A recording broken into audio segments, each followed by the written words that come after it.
Good evening, everyone. Today we are going to talk about antibodies, their structure and function. Here is the diagrammatic representation of the structure of an antibody. You can see that antibodies, they have, as I have already informed, light chain and heavy chain. In both light chain and heavy chain, there is going to be a variable region and a constant region. The heavy chain are the two chains which are present, which form the Y structure. And the light chains are present on the outer edges of the Y structure, and the constant region of heavy chain, it is much longer when compared to the constant region of the light chain, right? Okay, so here is the structural features of an antibody.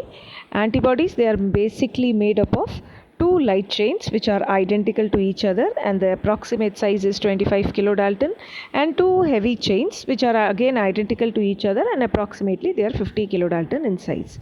And as I have already informed, each light chain is bound to the heavy chain by disulfide bridges. You can see here, these are the heavy chain and the light chain, they are bound to each other through disulfide bridges. And at the same time, the heavy chain is one heavy chain is bound to another heavy chain through disulfide bridges, and also through hydrogen. Other types of covalent bonds are also present, but the major one is the disulfide bonds. And the first 100 amino acids of the amino terminal of both heavy and the light chain, they are variable in nature. That is, these two regions, VL and VH. VH is the variable region of heavy chain, and VL is the variable region of the light chain. So this is the amino terminal. The first 100 amino acids, they are found to be variable in nature, and that variability is brought about through gene rearrangement that we have already seen.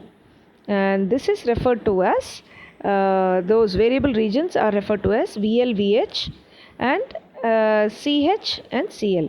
CH and CL are the constant regions, and the variable regions top, the region which binds to the antigen, that region is called as CDR, or complementarity determining region. That means this topmost end of the variable region of both heavy and light chain, that is called as the CDR, or the complementarity determining region, and it is this region where the antigen will come and bind. And the remaining part is same within different classes, not much variation will be seen.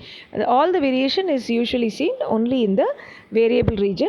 In certain cases, in the constant region, some changes, some allelic changes might be there. So this is to understand the different parts of an antibody. The entire antibody can be broken into two major parts. One is called as the Fab, and the other is called as the FC. Fab or FAB. Capital F, small a, small b. Fab. Fab and FC. So here is a diagrammatic representation. When an antibody is digested with papain, you will see that the antibody is divided into two portions. The Fab is separated, and the FC region. The topmost region, the top region of the, or the Y, the two arms of the Y, they are called as the Fab or FAB, and the bottom heavy chain, constant region of the heavy chain alone is called as the FC, right? FC for the constant region. The same antibody, instead of papain, if you use pepsin for digestion, you will see that the entire FC region is totally fragmented, and you do not find the FC region. Only the two Fab regions are obtained. And when mercaptoethanol reduction is carried out using an antibody, the disulfide bonds are broken, and you can separate the heavy chain individually and the light chain individually. Coming to the structure in detail, there are repeating domains of around approximately 100 to 110 domains, and there are intra-chain disulfide bonds within each of these domains.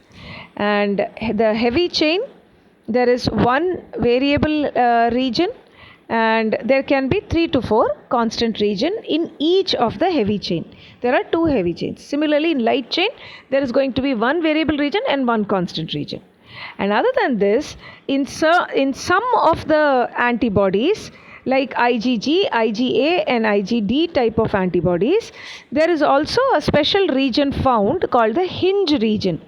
Hinge, what is an hinge? Hinge is what keeps the door attached to the panel. It allows the movement of the door very freely. So in case of antibodies also, there is a small region which is called as the hinge region, which is rich in proline residues, and these proline residues can be easily digested through papain or pepsin degradation.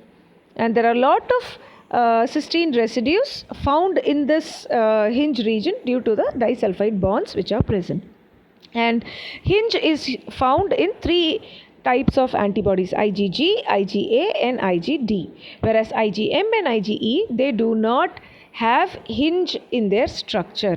Instead of that, they have an extra constant heavy chain domain. That is the only difference. So you can see here the black color structure which you are seeing in the corners of the heavy chain, that region is called as the hinge region. Depending on the sequence of the immunoglobulins that has been done or that has been found so far, they have identified that the initial 100 to 110 amino acid are the highly variable region. Other than that, all the antibodies, you can see 5 basic sequence patterns. They are alpha, gamma, delta, epsilon and mu. And it is based on these 5 basic sequences, we have divided antibodies into 5 major classes: IgA, IgG, IgD, IgE and IgM. IgA has alpha sequence, IgG has gamma, D has delta, E has epsilon and M has mu sequence pattern. And all these 5 classes of the antibodies, they are called as the isotypes of antibodies. If a 2-mark question is asked, you should know what are the isotypes of antibodies. IgG, there are 5 isotypes of antibodies: IgG, IgA, IgD, IgE and M. Other than this, we have already studied when we were talking about BCR structure that the light chain, when the surrogate light chain in the pre-B cells, you have the pre-BCR which does not have the completely formed BCR structure. Instead, it has the surrogate light chain. And this surrogate light chain, when it becomes a complete light chain, there are 2 types of sequences that can be found. One, it can be a kappa type of light chain, or it can be a lambda type of light chain, right? And because of some minor differences within the classes, we have subclasses of IgA and IgG. IgA, there are basically 2 subclasses, and IgG, there are 4 subclasses, namely IgA1, A2 and IgG1, G2, G3 and G4.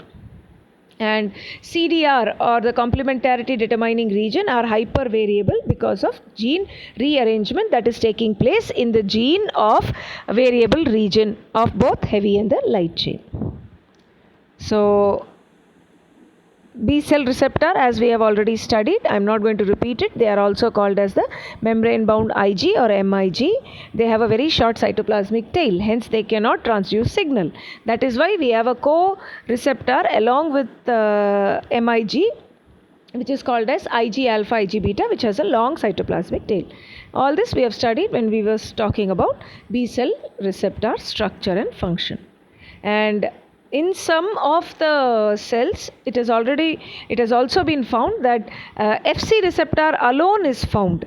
For example, in natural killer cells, in neutrophils, eosinophil, basophil, and most of these cells, the important function of Fc receptor is to protect through immune response. So here is the structure of various Fc receptors.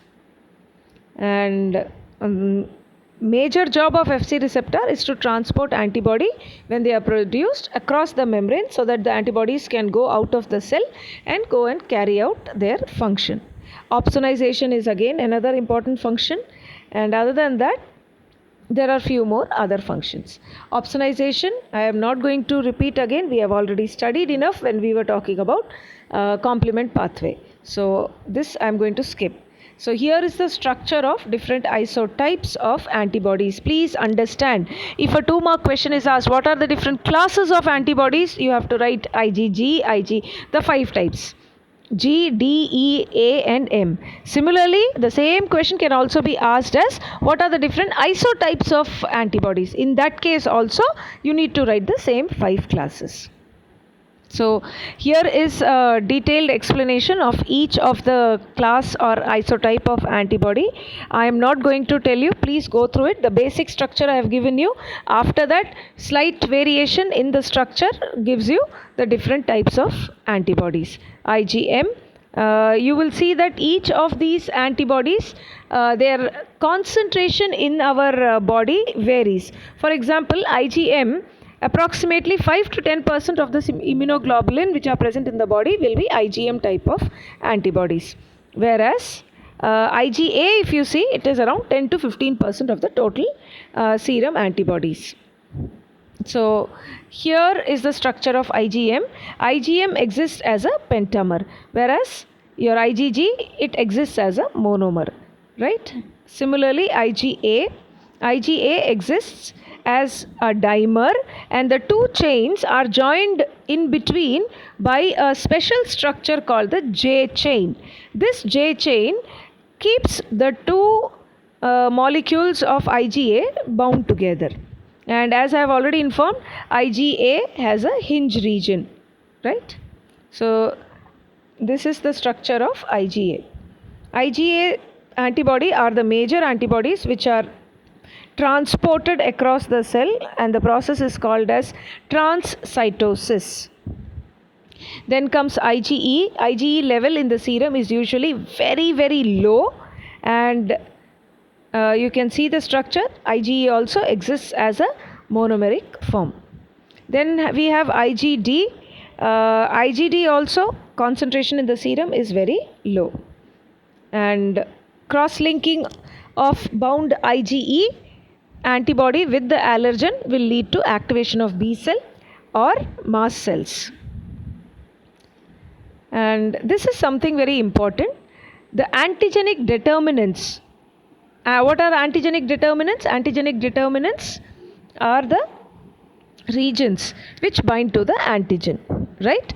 Now, antigenic determinants of all the antibodies or which are present on the antibodies, you can classify them into 3 categories: isotypic, allotypic, idiotypic. Isotypic, just now we have understood, isotypic are the different forms, those antibodies which have different forms of heavy and the light chain. Light chain we already know there are 2 isotypes, kappa and lambda, and for heavy chain there are 5 isotypes: alpha, gamma, delta, epsilon and mu. So these are called as isotypic antibodies. This we have already understood. The second one is allotypic antibody. Allotypic antibodies are those which have a small genetic variation in the constant region. Please understand, those antibodies which have a small difference or small genetic variation in the constant region, such kind of antibodies are called as allotypic antibodies. For example, KM1 and KM2, these are the allotypes of human kappa chain. So kappa chain, both the antibodies will have kappa chain, but in one antibody the kappa chain has a different gene sequence. In another antibody the kappa chain will have a slight variation in the same gene sequence. So these two are called as allotypic antibodies, right? Then the third one is idiotypic antibodies. Idiotypic antibodies are defined, or antibodies are defined as idiotypic based on their CDR changes or CDR region. We have already understood each antibody has a totally different CDR region. So based on the CDR region, we have different idiotypic antibodies. Each of the antigen specificity or each CDR with their antigenic specificity will be classified as a specific idiotypic antibody. So these are the three classes based on their variable or the constant region. So structurally you can see the three types of antibodies based on the antigenic determinants. And here is a summary of the different antibodies, isotypes of antibodies, their secreted form and their function. Please remember this table, very important for 2-mark question. With that we complete. Thank you.